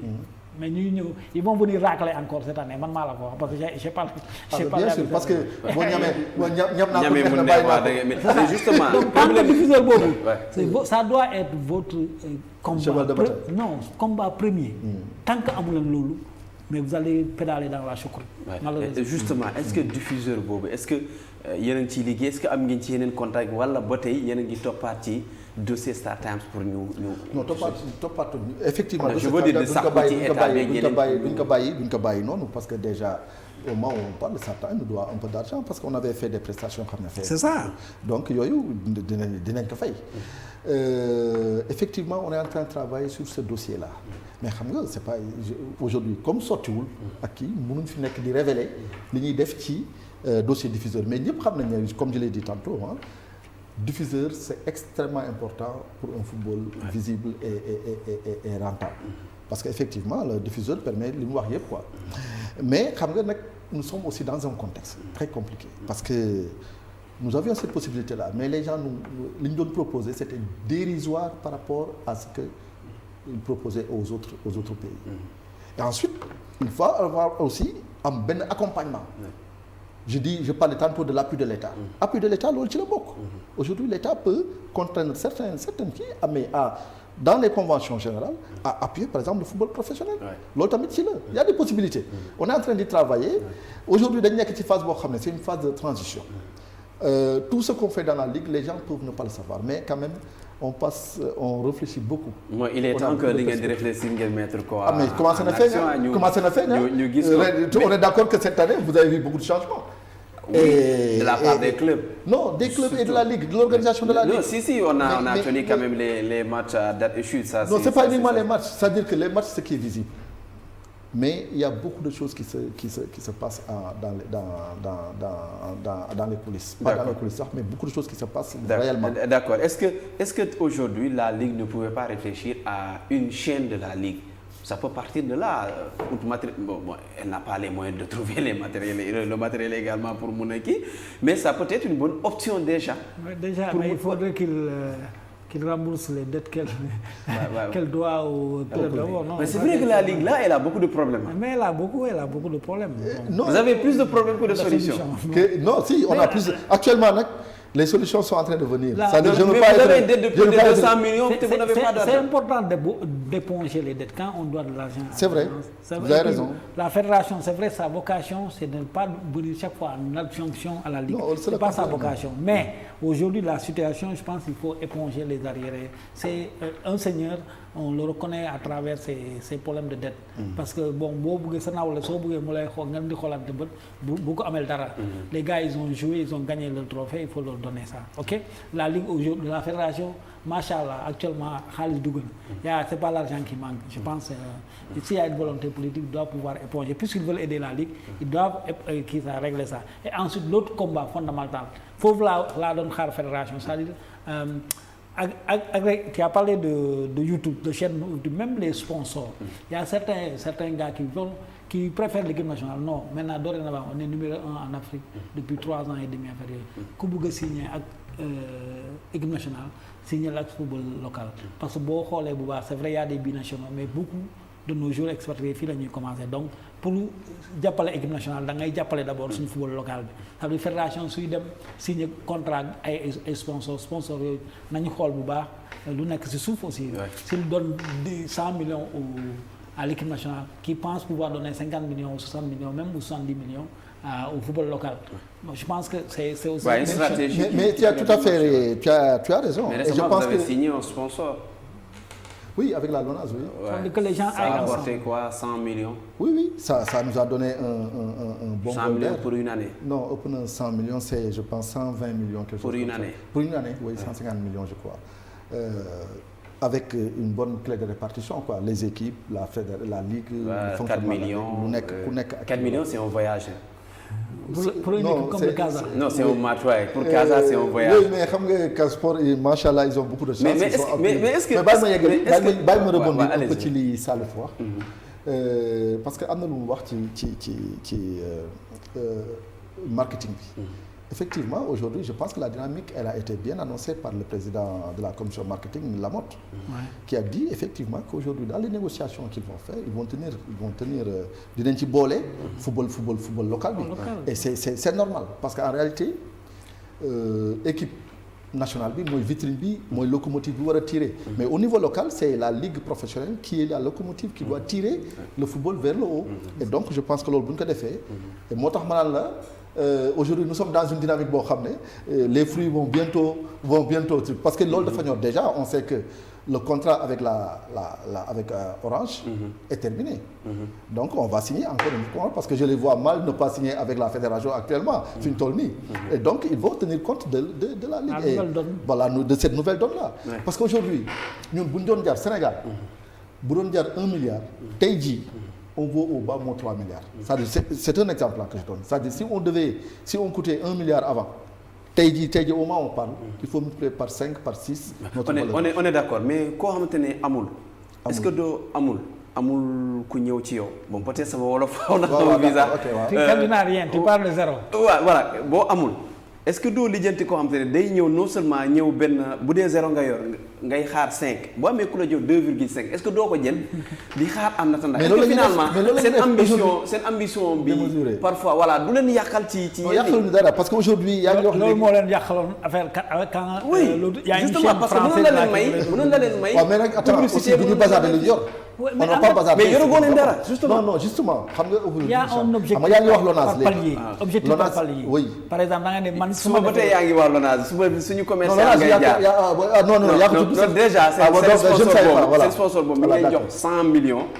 à côté am na club bu signé 1 an 75 millions te yéen a war a ëpp produit yi ngeen di jaay foofu noonu c'est déjà c'est apprécié mu ñëw joxe loolu noonu parce que day dépanner dara mais dama ne li ma bëgg a wax mooy est-ce que doo leen wàcc d'un cran ñëw wàcc jël dara amagum dara parce que loolu dafay indi ñeneen. mais loolu la ñuy def. ah finalement da ngeen di wàcc. mais c'est-à-dire lan nga tuddee wàcc man je ne comprends pas. non pas wàññi seen kii. wàññi seen mais ñun suñu joxe dafa kawewul ñun fi mu nekk nii boo ñu indiloon 10 millions ñu jël. ñun kawewuñu ah. c'est-à-dire non bañuñu dara mosuñu bañ dara. c'est-à-dire en fait ce qu'il y a c'est que xam nga mooy li ma la expliqué sànq cette année bii ren. mën nañu année charnière la. parce qu'on a montré des choses yoo xam ne vraiment je pense que les gens ne vont pas les sociétés. et ça aussi on appelle l'État à ça. il faut que ñu wax les structures ñu ñëw jàppale les équipes là parce que équipes yi li ñu wane ren. jar na ñoom déjà les entreprises ont intérêt à venir sponsoriser parce que les gens les regardent. Ouais. ensuite regard bi nag yemul ci kii bi xam nga on parle de diffusion effectivement mais li visibilité bi ñu soxla. mais football bi léegi da koy offrir. un deux club yi boo jëlee club bu mel ni Tëngéej wala nga jël club bu mel ni Pikine mais Pikine ba seen dernière journée ba nga xam ne amul woon benn enjeu mais le stade était comble. te pourtant jeexitalu championnat la ñuy door am benn sponsor. waaw. mais nag moom laa lay expliquer xam nga les changements sont en train de venir. c'est-à-dire ndar nag xëyul sotti. ndar xëyul sotti c'est-à-dire. ndar dafay yàgg de. ndar moo tax waaye xëyul sotti yàgg na trop xëyul sotti c'est-à-dire aujourd'hui il y a des changements qualitatifs qui sont en train de se faire. franchement et ça je peux en parler parce que je le vis. xam nga changement yooyu nag dinañ jur dara. c'est-à-dire déjà commencé na ko parce que LONASE. ils ont donné l'exemple et il faut féliciter et remercier. Abdoulaye mbaa xam nga ni di nga pardon way man maa ngi fàtte vous savez j'ai l'habitude mais il faut féliciter et remercier le DG Lat Diop qui a compris l'enjeu et qui a suivi les directives les instructions du président de la République. et président de la République ni que Lat defee naka ñeneen ñi war a defee. bon on a parlé tout de suite du sponsor leader de la fédération. mais kooku dootul du bàyyeeti football local. il y a d'autres qui viennent ñun am nañu ñaari sponsors. bon bëgguma na tudd seen tur balaa may jaar loo fa. yow kay bi nga waree jaar yow kay boo waxaatee ci moom da ngay mais question bi may laaj Salif avec tout ce retard de concrétisation de ces annonces et tout ça finalement est-ce que la Ligue n'est pas en train d'appauvrir les clubs? En fait il faudrait aussi la Ligue doit faire son job mais les clubs aussi doivent faire leur job. Parce que c'est vrai la Ligue c'est l'instance qui les organise mais ñoom aussi ils peuvent aller démarcher leurs sponsors. Comme l'a dit c'est des structures professionnelles. Ils ont des emplois ils créent des emplois ainsi de suite soo décidé nekk structure professionnelle am na démarche yoo xam ne da nga koy def. c'est vrai naam Ligue bi mën na la si jàppale fédération aussi mais yow. par exemple Ligue bi est-ce que mën na jàppale kenn jamono. non mais elle est obligée. En recherche de sponsors. Non pas en termes de sponsors mais l'argent qu'elle va chercher pour remettre ça parce que la Ligue ne doit pas s'enrichir. Elle doit enrichir elle a vocation d'enrichir les clubs. C'est ça donc loolu la quoi c'est dans ce sens-là que je dis mais effectivement moi je doute pas de leur volonté mais pour man seen affaire yi dafa yéex trop chaque fois ils conjuguent ça au futur. Et là ils veulent passer à une Ligue A16 parce qu'il faut ils veulent passer à une Ligue A16. Est-ce que c'est une bonne idée? Fondamentalement on joue pas assez au Sénégal. Fondamentalement c'est le minimum. 16 pour avoir 30 matchs par saison, c'est le minimum. C'est vraiment le minimum qu'on peut avoir. On peut même pousser un peu plus loin, mais effectivement, nos clubs parfois sont exsangues. Il n'y a rien, il y a l'autre problème. Mais ça, ils doivent travailler parce que ça doit. Parce que 30 matchs, c'est plus de charge. Oui, c'est clair, mais c'est 4 matchs de plus. Si une équipe n'est pas capable de faire un match, ça coûte cher au club. Mais c'est affaire les infrastructures également pour jouer ces matchs-là. Moi, je suis convaincu que les gens ne travaillent pas bien. Il a parlé parce que trading pour la plupart des clubs, c'est le trading des joueurs, c'est-à-dire la vente des joueurs. Maintenant, il y a des clubs européens qui sentent la nécessité de signer des accords de partenariat avec nos clubs locaux. Je peux Mbour, il y avait des gens en tout l'affaire. Ça peut régler des problèmes. Mais il faudrait que les gens travaillent. Poste président, c'est révolu. C'est révolu. Abramovich, nous, on n'a pas d'Abramovich ici. En Tanzanie, il y en a le gars de Azam TV là, il a les moyens de le faire. Mais boobu les deux clubs les plus forts en Tanzanie, que ça soit Yanga ak Simba, c'est des socios, c'est des supporters qui payent. Il y a des entreprises derrière, ils ont des sponsors, ainsi de suite. C'est comme ça que ça se passe. Il faudrait que ce hiatus là, gars yi jógee ci affaire ASC nawetaan la. Il faut que ñu des clubs professionnels, ça veut dire que dans la gestion, dans la vision, que dans la démarche, que ça soit des entités professionnelles. C'est là-bas où ça manque jusqu'à présent. Ouais. Il y a quelques-unes, hein, il y a quelques-unes. Teungueth FC, Génération Foot, le Canada, FC Jaraaf. Jambar mais ñoom déjà c'est une assise d'académie affaire yooyu. Bon mais soo xoolee club yu bëri ba léegi c'est ASC bi muy ASC la ñu ils sont comme des clubs navétanes dans leur gestion de tout. Justement mi ngi wax ni am na yeneen club yu bàyyi ko bitim réew ñu ngi ñëw signer partenariat ak ay fii est-ce que c'est encadré par la ligue pour ñu xam aussi ci yan la ñuy dugg parce que parfois nga dégg yenn scandale lu weesu loolu parfois doo xam ci nan la suñu joueurs yi di jógee ci yan conditions lan la ligue bii di ci gagner yooyu yëpp est-ce que ñu ngi koy encadrer. Bon, c'est vrai que sur ce plan il y a des choses à améliorer. Mais quand même les textes sont assez clairs par rapport au club ni ñu war a structurer wu. Par exemple ce qui lie le club la société professionnelle la société qui gère le football professionnel dans le club et l'association amateur qui délègue en fait la partie professionnelle à la société. Parce que société yu nekk ak quel que soit le type de société par ailleurs dafa am nu muy doxee. Aujourd'hui c'est des actions. Ce qu'il y a c'est que c'est bien encadré dans le texte parce qu'on dit que l'association doit être majoritaire dans la société. Loolu nag c'est bien encadré. Et il doit y avoir une convention entre la société. On prend un exemple yéen par exemple seen club français boobu ñaata la leen di jox. Ban club français non xam nga négociation. Non man je parle de ñi jóge bitim réew. waaw ça demande est-ce que c'est encadré. cas bu nekk oui cas bu nekk cas d'espèce la. Par exemple donne-nous un exemple pertinent ñoom seen club bi nu mu tudd seen partenaire bi nu mu tudd. Cholet ñaata lay andi. non lan lay andi. lan la ci ligue bi di gagner pour club bi yëpp. C'est-à-dire que Cholet on n'a pas fini les négociations. Donc aujourd'hui. Mais loolu la ni xaar qu'est-ce que le Stade de Mbour attend de Cholet. Mais un accompagnement sur tous les plans. Cholet ils sont en amateur non. Ils sont national. Oui ils sont national. Ban national. Non man li ma bëgg. parce que temps bi léegi mu jeex. li ma bëgg xam mooy est-ce que c'est encadré loo xam te ne club bu bàyyee koo fay ñëw signé ak ñun dugal xaalis boobu noonu nga xamante ne dafa war a dellu ci suñu football. Est-ce que loolu c'est encadré ñu xam aussi nan lay demee parce que les clubs yi bàyyi ko bay ñu ñëw fii c'est parce qu'en Europe la formation coûte cher et qu'en Afrique c'est possible de nga ñëw bokk ci benn club di jël seeni talent. Je dois avouer c'est pour que tu poses une question très pertinente mais ni nga ko waxee nii j'ai pas la réponse à cette question-là. D'accord. Par contre c'est-à-dire encadrement bi c'est à plusieurs niveaux parce que par exemple je donne un exemple peut-être que je n'aurais pas dû quand Jambar signe avec OM.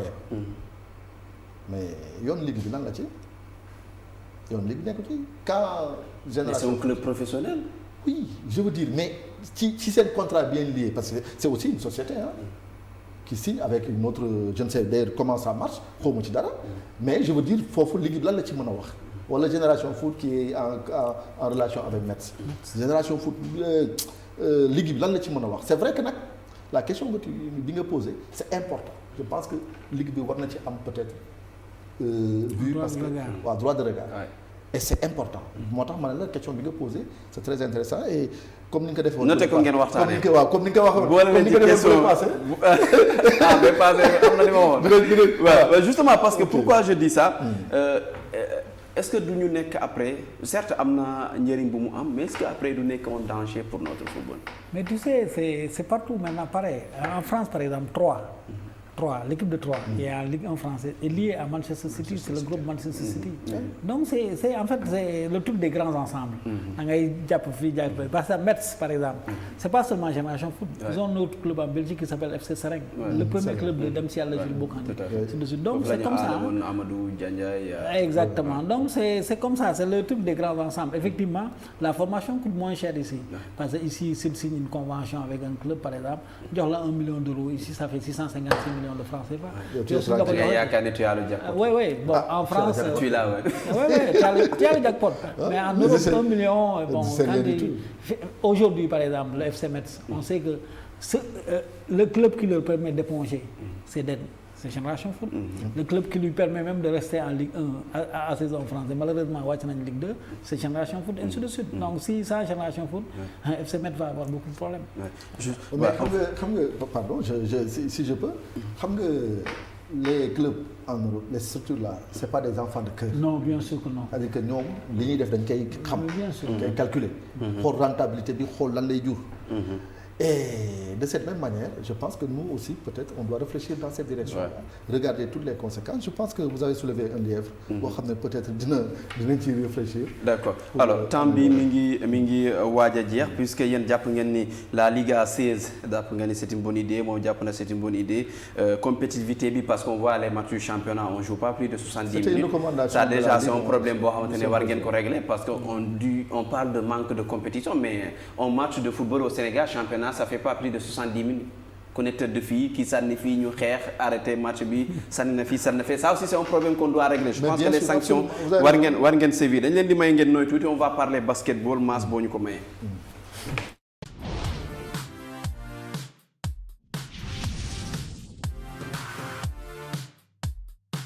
Oui, basketball, c'est pour terminer. Le Sénégal qui bat le Kenya 86-54. Son dernier match ci li nga xamante ne mooy fenêtre FIBA bi amee fale ca Égypte nga xamante ne moo nekk su ñetteelu match un parcours boo xamante ne bu catastrophe ça manque pas de circonstances atténuantes le voyage des Lions. Bien sûr que vraiment ça a été une gestion amateur seen voyage bi franchement parce que quand même depuis 5 mois 6 mois ñëpp xam nañ ne dañuy dem Égypte. Déjà, il y a eu ce truc-là qui s'est passé contre l'Égypte ici. On sait que donc il y aura des problèmes. Donc, maintenant gérer un voyage, c'est pas la chose la plus difficile. Ouais. Donc et puis ñëpp xam nañ ne ñun yow dem nga je sais pas ndax yow dem nga man dem naa Égypte il y a pas longtemps on sait ban avion moo fay dem. Donc c'est et puis les gars ils sont grands.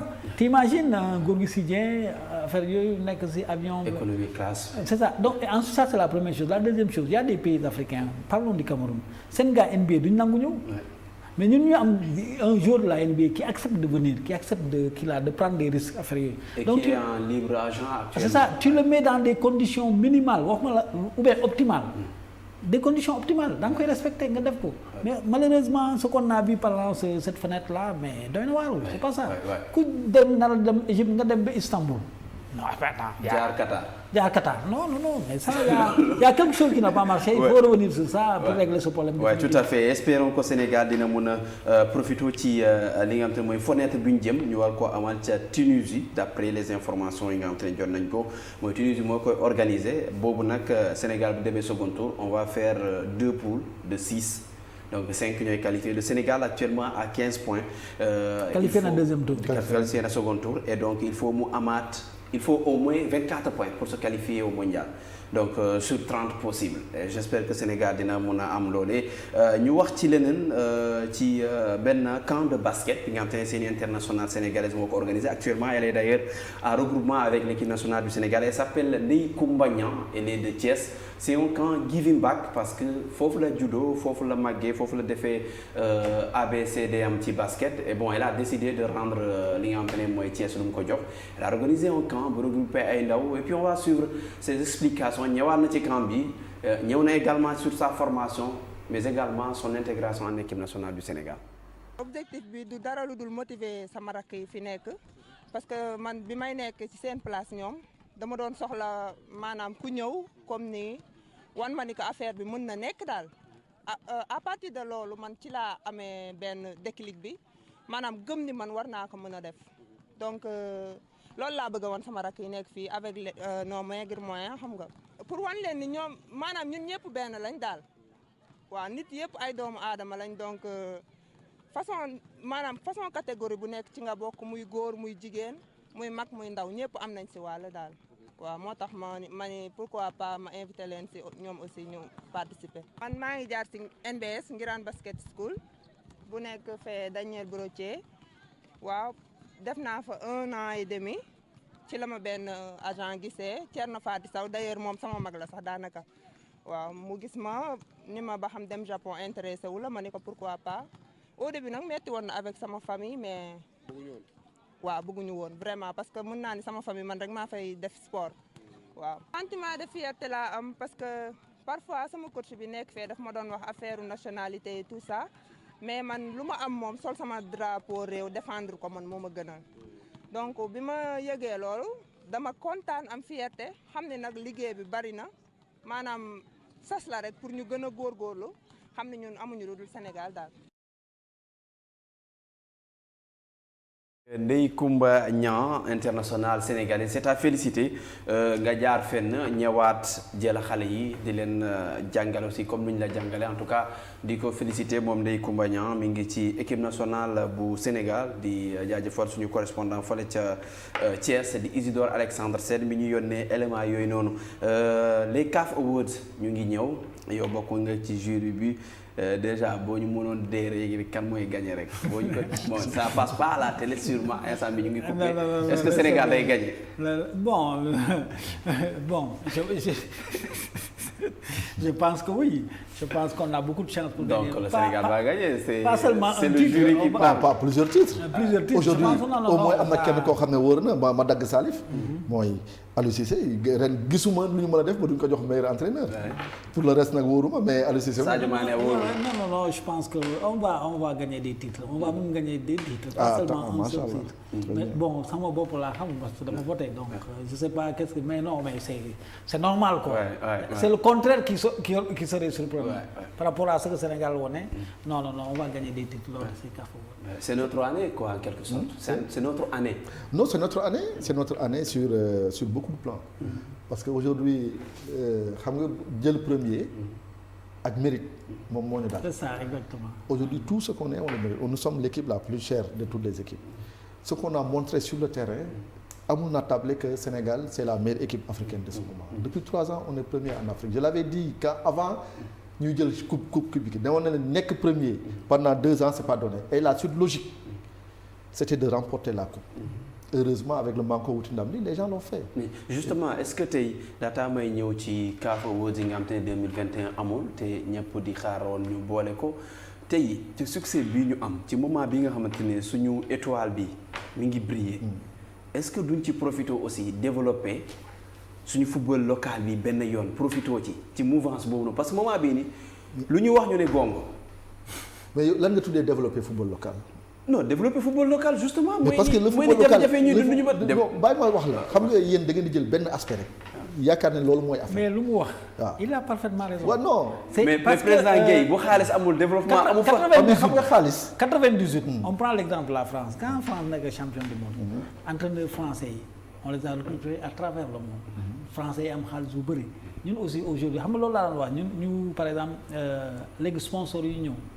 ñu mun a jël équipe locale football local bi en même temps ñu profité aussi yaa may dégg parce que fédération na man léegi nag ku bëgg ànd ak man dangay ànd ak football local bi ensuite aujourd'hui Sénégal fu mu laajte par exemple la coupe du monde là au Qatar coupe du monde bi bu jeexee xam nga stade yi mu construire dañ daf ko montage ko monté donc yow par exemple Sénégal je sais pas ndax fédération def na ko mais j'espère que dina ko def mën nañ laajte Qatar yi ñu jox ñu seen montage yi Mauritanie laaj na ko par exemple seen stade yi ñuy monter parce que Qatar xam nga du dëkk bu ndaw la donc stade yi ñuy monter dafa bëri donc suñu bëggee jël seen championnat 60 000 places 20 000 places la ñuy kii moo leen arrangé donc seen stade yi dañ koy démonter mayee ko Sénégal dafa nar a nekk à ce niveau là ensuite Sénégal aujourd'hui pour man dafa nar a am benn sponsor de niveau top mondial c'est-à-dire ay grandes compagnies koo xam ne mun na ko andil par exemple disons 10 milliards 15 milliards. C'est ça 15 milliards 5 millions d'euros 5 millions de dollars. c'est année. yaa may dégg ñu def benn agenda boo xam ne Sénégal par exemple ñu créer benn tournoi. amoon na benn tournoi boo mën en France tournoi de Toulon. par exemple décembre ñu jël ay benn Mbour sorewul aéroport bi Mbour Saly la gën a jege que Dakar donc ñu créer benn tournoi boo xam ne dafay estampiller Sénégal U15 ou U17 boo xam ne chaque année des gens vont venir jouer ici en décembre par exemple nga jël ay des plus grands clubs de jeunes dans le monde par exemple Sénégal parce que lu ñu laajte dinañ ko am. ça permettra à notre tourisme de marcher ça peut seen stade bi stade Abdoulaye Wade balaa ñu koy xaar parce que équipe nationale maximum 3 matchs lay jouer par année.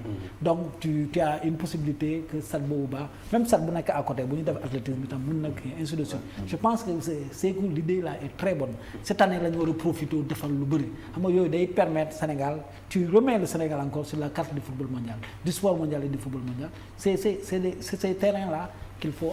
moom lu ñu joxoon ñu dagg ko. temps bi jeex na waaw mais li mu wax ni c'est tellement pertinent, c'est très pertinent. mais nag may fay parce que ça c'est des idées à ñoom chaque jour ñu jël suñuy idées yi. ate bu ñu xëyee naan presse bi da ngeen di tiire rek. non dañuy wax ci perspective yi mais Salif pour jeexal CAF Awards yi est-ce que ñoom sooraan nañu boole ci 2021 wala moom fàtte nañ ko noonu rek. non 2022 rek laa dégg. Bon ça peut-être on aurait peut-être que c'est dommage pour Edouard par exemple. Edouard aurait pu être Ballon d'Or africain. Ouais. Premier gardien peut-être ci Sénégal perspective yi lan la jamono ji tembe lan ngeen di teg suñu loxo. li ñuy teg seen loxo déjà saluer les très belles idées yu Salif wax. je pense que bu dee fédération bi nag parce que man nag. je ne suis pas war nañu sargal ci seen affaire bi ma gis sargal bi parce que idée yëpp yi la jógee. non sargal bi déjà c'est xam nga sargal bi moom c'est déjà programmé pour le 16 inchallah. aujourd'hui waaw y a beaucoup de trophées. le 16 juillet. Okay. Donc ñu ngi ci détails yi donc vous aurez au moment opportun tous les éléments de ce sargal là. di wax ne les idées yi Salif def ci idées yooyu lañ nekk aujourd'hui je vous ai dit rappelé tout à l'heure que fédération par le biais du président de la commission marketing nee na dans les négociations yi ñuy def actuellement dañ ciy boole le football local donc sur ce plan il y a pas de souci à se faire je pense li ma wax aussi mooy ne aujourd'hui il y a un contrat par exemple qui est terminé il y a un autre contrat boo xam ne gars yi ñu ngi koy négocier avec ils vont négocier mais je pense qu'ils vont inclure le football local beneen bi mooy le football local développement du football local xam nga au niveau des résultats personne ne peut dire aujourd'hui que le football local ne rayonne pas parce que aujourd'hui toutes les compétitions sont organisées U17 U19 U20 te ñi ciy dem foo xam ne daawul fa dem en Afrique yooyu yëpp li koy waral mooy infrastructure yi ñu fi teg donc ku ne football local développé wul peut-être sur le plan argent yooyu oui d'accord des na mais quand même sur le plan des résultats il y a une certaine satisfaction qu'on doit noter et loolu il faut féliciter la fédération. Si on est absent du CHAN depuis 6 éditions. mais il n'y a pas que le CHAN il y a d'autres actes il y a d'autres kii il y a pas que le CHAN c'est le baromètre. mais le CHAN c'est le reflet de li ngay wax de nos équipes locales aujourd'hui suñu équipe yi gis nañ faiblesse bi ci nekk. l'année la seule et puis c'est une coïncidence boo xam ne ça ne ment pas l'année où il y a eu la pandémie Covid kenn génnul. nos équipes sont sorties du premier tour et Jaraaf lu ko éliminé xoolal Coton Sport bi ko éliminé ñëpp xam ne Jaraaf moo ko mënoon ci li ñu gis ci football bi xoolal Teungueth FC avant ñu réveillé wu mais bi ñu réveillé tout le monde ils avaient le niveau donc on n'a pas à jalouser maintenant ce qui est malheureux mooy li mu wax ne Tanzanie war a ñëw jël suñuy joueurs Orea même sax di jënd suñuy joueurs yenn jënd joueurs loolu la ñu war a bañ ni ñu koy bañee nag mooy li ñu wax sànq aujourd'hui nous sommes dans une dynamique où on va inverser cette tendance-là. C'est les gens qui doivent venir au Sénégal pour jouer. Comment? En développant les clubs. Et c'est dans ce travail-là que nous sommes. liggéey boobu lañ nekk. fexe ba club yi am organisation bi nga xam ne. les joueurs vont être très bien payés et les gens vont avoir envie de venir jouer au Sénégal. ci dynamique boobu lañ nekk mais. d'accord et espérons que bu ñu fi ñëwaat émission ñu bañ a nekkaat ci même dynamique yi parce que sérieusement. non mais on a envie nous aussi on a envie que. parce que bu amee yooyu noonu bu amee ñun tamit dañ ciy gagner dara les médias sénégalais donc merci beaucoup Salif Diallo ak loo kii mais gis nga ne cette année quand même il y a eu des changements qualitatifs reconnais ça au moins. non wax naa loolu. ah d'accord très bien. donc changement je reconnais qu'il y a des changements je reconnais qu'il y a voilà les matchs ont été tenus à date échue que voilà il y a eu quelques innovations. Personne ne parle plus de public parce que le public on en parle mais le mérite revient aux clubs qui font partie de la ligue bien évidemment mais bon et tout ça nañu góorgóorlu rek gën a yokk parce que moi je pense que boo amee 10 ans. waaw war nga mën a am loo xamante ne dafay am jëm kanam aussi ngeen wàññi seen loxo tuuti pour kii. pour gars yi voilà pour gars yi mën a ñëw. mais ñëw leen nekk suñu diviseur parce que après nag objectivement y a aucun média privé au Sénégal. bu mun a jënd kii di leen jaajëfal di jaajëfal Mass Salif Diallo et puis Abdoulaye Guèye c'est toujours un réel plaisir. merci beaucoup di jaajëfal Modou ak ñi doon suivre yëpp jërë ngeen jëf.